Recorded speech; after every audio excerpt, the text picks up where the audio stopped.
Bonjour à tous et bienvenue dans cette nouvelle pastille vidéo consacrée au stress.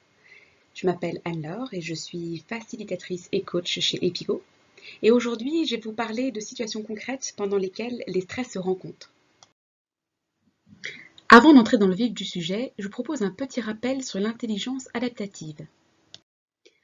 Contrairement à ce qu'on pourrait penser, l'intelligence adaptative n'est pas une qualité ni un talent. C'est une compétence qui s'acquiert et se développe.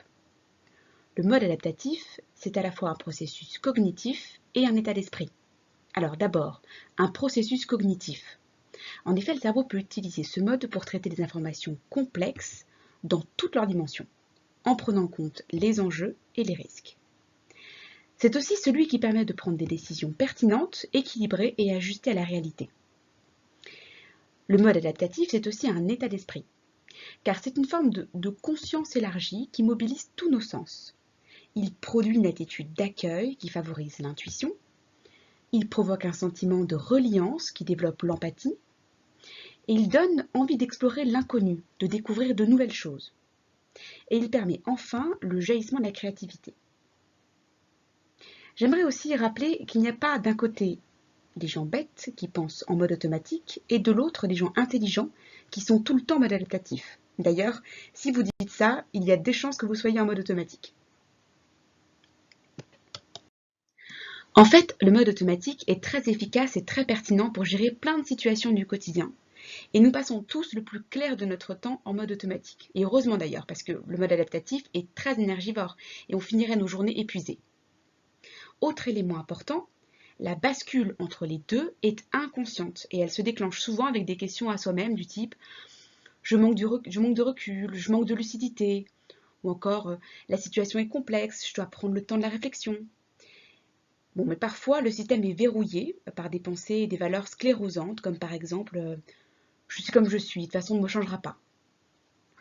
Ou encore j'ai raison de penser comme je pense, c'est aux autres de changer de point de vue.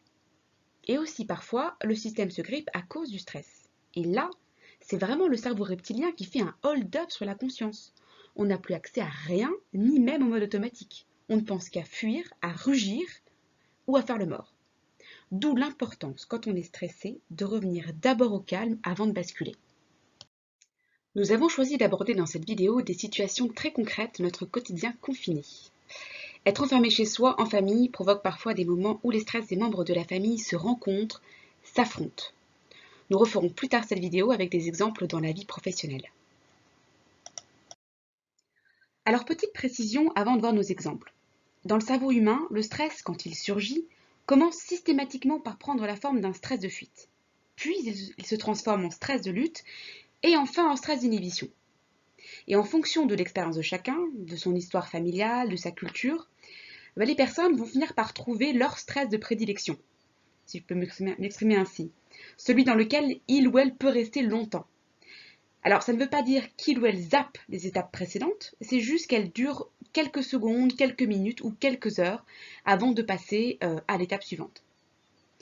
Il est aussi possible de ne pas avoir de stress de prédilection, mais des situations qui déclenchent systématiquement l'un ou l'autre. Par exemple, une prise de parole en public va générer de manière systématique un stress d'inhibition chez Paul et un stress de fuite chez Juliette. Une incivilité déclenche chez Monique un stress de lutte et chez Pascal un stress de fuite. Mais il n'y a pas que la situation qui est un stresseur, il y a aussi le stress des personnes en face. Et aussi les stress évoluent donc en fonction des autres.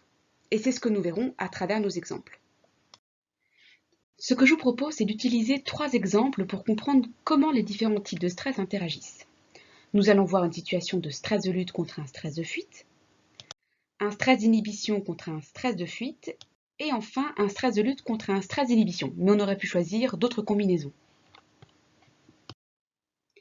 Nous allons commencer avec une première situation où les stress de lutte et les stress de fuite se rencontrent. Je vais prendre l'exemple de 2 parents qui télétravaillent avec 2 enfants en bas âge dont ils doivent s'occuper. Alors le premier, à gauche, est en stress de lutte. Il lève la tête de son écran, il a le teint rouge, il est énervé, il hurle. Eh merde, tu peux pas t'occuper des gosses pour une fois, j'ai du boulot moi.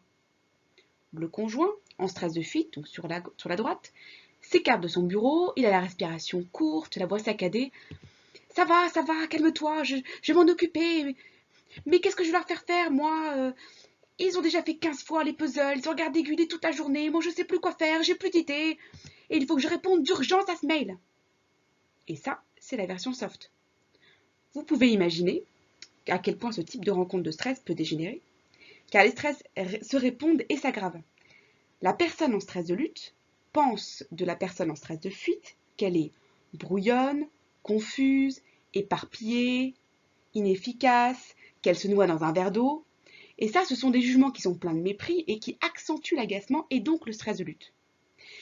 Et de l'autre côté, la personne en stress de fuite va émettre des jugements tout aussi définitifs sur son partenaire en stress de lutte et va penser il ou elle est arrogant, il croit que son boulot est plus important que le mien, il est borné, il est de mauvaise foi.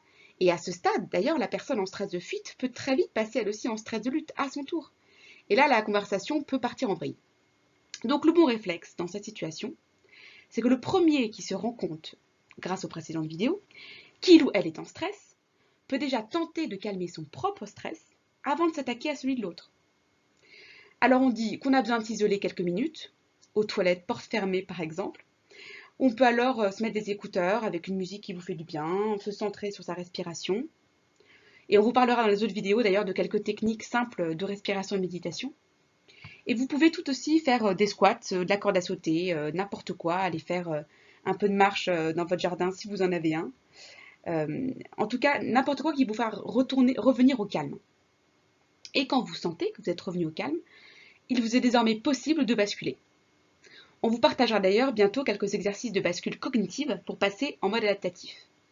Et une fois en mode adaptatif, même fragile, retournez vers votre conjoint et utilisez nos conseils pour l'aider à sortir du stress.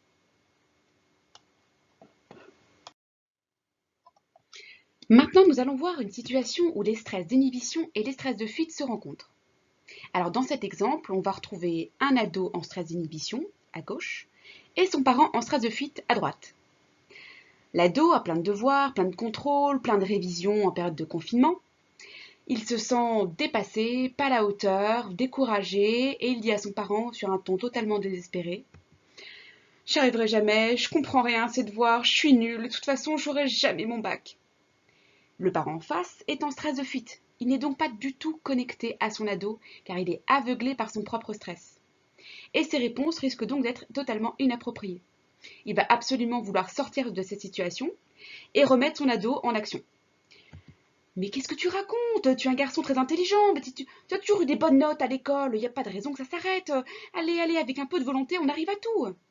Hein, mon chéri, hein? Je suis sûre que tu vas y arriver. Hein. Allez, bon, je te laisse te concentrer, hein, tout à l'heure. Alors évidemment, au moment où la personne en stress d'inhibition a besoin d'être soutenue, accompagnée, encouragée, cette réponse un peu énergique et encourageante ne va faire en fait qu'amplifier son stress d'inhibition. Donc encore une fois, les jugements portés sur l'autre dans un stress différent du sien vont cristalliser les stress. Le parent en stress de fuite va trouver son ado mou, faible, peureux, pas à la hauteur, et va se dire oh, comme si j'avais besoin de ça en ce moment avec tout ce que je vis. Et l'ado, lui, va trouver que son parent en stress de fuite ne comprend décidément rien à ses besoins.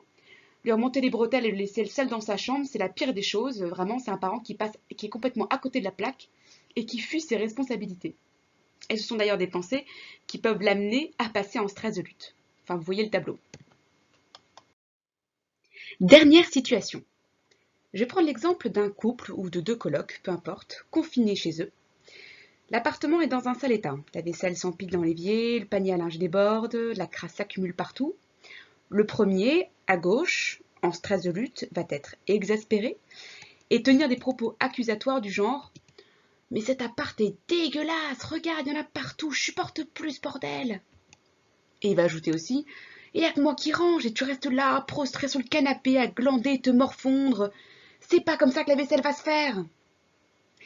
Et l'autre, qui lui répond depuis son canapé « Oh, je suis désolée, j'y arrive plus, je suis plus capable de rien faire, j'ai plus d'énergie, j'arrive pas à me motiver. » Caractéristique du stress d'inhibition, il est découragé. Et même les choses simples deviennent insurmontables pour lui.